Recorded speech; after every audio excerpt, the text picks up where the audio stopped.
Olá, professor. Obrigada por mais uma vez estar com a Eclésia para juntos podermos olhar a alguns acontecimentos informativos. Por estes dias muito marcados pelo aniversário do 25 de Abril, passaram 41 anos sobre essa data que os portugueses reconhecem, uma data que na altura de alguma forma dividiu os católicos entre aqueles que ansiavam por esse tempo novo, por esses rumos novos, muito inspirados também por aquilo que vinha do Concílio Vaticano II, e aqueles que de alguma forma mais ligados com o antigo regime de Salazar e de Marcelo Caetano receavam estas mudanças. Podemos fazer e olhar para os católicos na altura desta forma? Os católicos eram parte muito significativa, eram e são parte muito significativa do país em geral, e mais do que falar no singular, nós devemos falar em termos de diversidade enorme. Porque uma coisa é a Igreja, e aí é mais fácil nós percebermos qual era a atitude, ou qual foi a atitude que a Igreja teve. A Igreja e a hierarquia, o aparelho eclesiástico teve, quer perante o anterior regime, e mesmo aí houve divisões e fissuras, quer perante o 25 de Abril e a Revolução até 76, os católicos, enquanto imenso laicado, portanto, os leigos, aqueles que se revêem na Igreja, mas que não pertencem hierarquicamente à Igreja, a diversidade de opiniões foi ainda maior. É óbvio que havia um nicho politicamente conotado com a direita e com o anterior regime, que não simpatizou com o golpe de 1974, não por serem católicos, mas porque o catolicismo os levou, se calhar por família ou por opção individual, para posições políticas mais à direita, e, portanto, mais conotadas com o Estado Novo, mas eu diria que a esmagadora maioria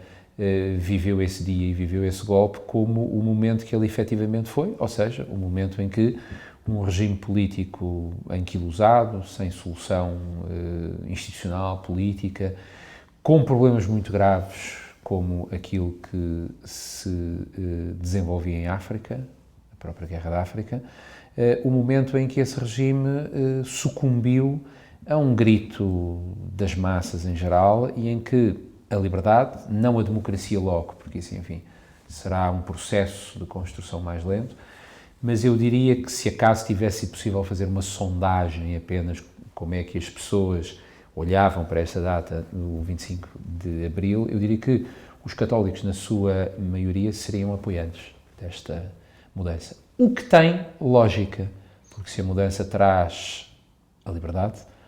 nada deve ser mais alheio a um católico do que a liberdade no seu sentido mais filosófico e mais inspirador e mais humano. Pergunto-lhe se a hierarquia, a Igreja, tardou em responder àquilo que estava a acontecer na sociedade. Víamos, e como o professor referiu, bispos que estavam mais ligados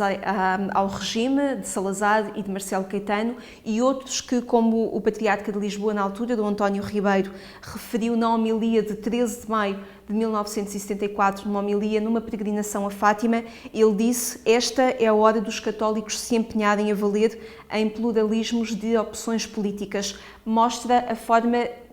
divergente como a hierarquia da Igreja se posicionava na altura. Aquela velha imagem de que havia uma cumplicidade até ao fim, uma cumplicidade que chegou até 74 entre a hierarquia da Igreja e Salazar, ou o regime político, é uma imagem que hoje em dia já não tem sentido. Ou seja, a Igreja passou por um processo de reconstrução identitária muito forte nos anos 60, com os desafios, quer os desafios internos, quer os desafios que a própria Santa Sé lançou sobre a Igreja nos anos 60, a partir de 65, não é? Com o Concílio. E a Igreja em Portugal, como qualquer outra Igreja, vivendo num regime autoritário como era, é óbvio que teve uma hierarquia mais identificada com o regime e teve outra hierarquia que simpatizava contra o setor dos católicos leigos, que fez campanha, e fez campanha pelos seus meios, fez campanha na imprensa, fez campanha em ações várias, contra a guerra, contra o atraso económico, contra todos os aspectos políticos, ditatoriais que existiam. E, portanto, o catolicismo mais ou menos comprometido com o regime acabava por também ter uma influência sobre a hierarquia, E houve bispos, houve padres, houve membros da Igreja que já não estavam sintonizados com o anterior regime e que naturalmente aderiram. E nem sei se a palavra adesão será a mais certa, porque a Igreja não tem que aderir à ordem política A, B ou C. A Igreja tem um discurso, tem a doutrina social da Igreja, que é indiferente aos regimes políticos. Aquilo que não é indiferente é ao conteúdo desses regimes políticos. E quando citou a intervenção que Dom António Ribeiro tem em Fátima, o 1º maio a seguir à queda do anterior regime, em maio de 1974, é a cúpula da Igreja a emitir um sinal de que aos católicos lhes é pedido que se envolvam na construção de uma ordem social nova, democrática, livre. A ideia não era tomarem o partido pela formação política A, B ou C, era aproveitarem a oportunidade para que a doutrina social da Igreja pudesse, em democracia e liberdade, sair à rua no sentido de influenciar as decisões políticas que iriam ser importantes nessa época de refundação global. Como o professor referiu, houve de facto vários exemplos da intervenção dos católicos nos anos 60 e nos anos 70, o Manifesto dos 101 Católicos, por exemplo, ou até a Vigília na Capela do Rato. Pergunto-lhe se exemplos semelhantes como esses fazem falta nos dias de hoje ou se de alguma forma eles existem, mas não são noticiados, não são divulgados e não ganham amplitude pública. Eu acho que eles existem. O problema é que nós hoje temos uma agenda dos mídias muito mais cheia com muitas outras coisas. Isto por um lado. Por outro lado, todos esses atos que mencionou, desde os anos 60 até 73, 74, como aconteciam numa sociedade fechada, numa sociedade civicamente reprimida pela PIDE, pela censura, quando aconteciam, tornavam-se mais, como agora se diz, impactantes. E nós, retroativamente, quando olhamos para esses atos, vemos de facto uma Igreja, e o regime sentiu muito, porque sentiu que um pilar fundamental, que era a Igreja, Forças Armadas por um lado e a Igreja por outro,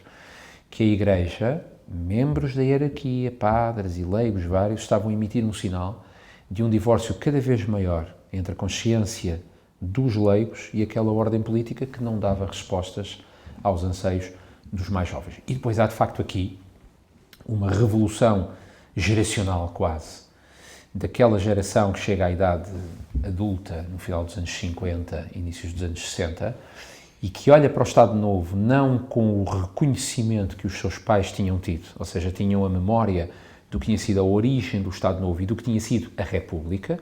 e, portanto, não têm pelo regime o mesmo respeito ou o mesmo reconhecimento. Não se revêem no regime. Não olham para o regime como a situação política que tinha permitido resolver a, entre aspas, anarquia republicana, ou sem aspas, e o que olham é para uma Europa, o que olham é para um futuro, o que olham é para um país que cada vez mais estava a ficar atrás em relação àquilo que era o quadro da Europa democrática, liberal, etc. Hoje em dia, a Igreja existe, a Igreja mexe-se, os católicos em geral mexem-se. Nós costumamos dizer que são um verdadeiro Estado Social onde ele já não chega. Não sei se em vigílias, não sei se em abaixo-assinados. Não.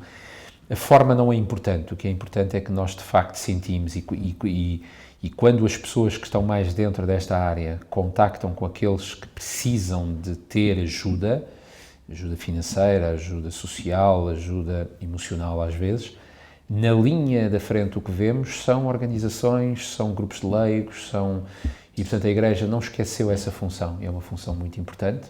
e é uma função que hoje em dia pode exercer livremente porque há 41 anos atrás a ordem política deixou de ser autoritária e passou a ser democrática.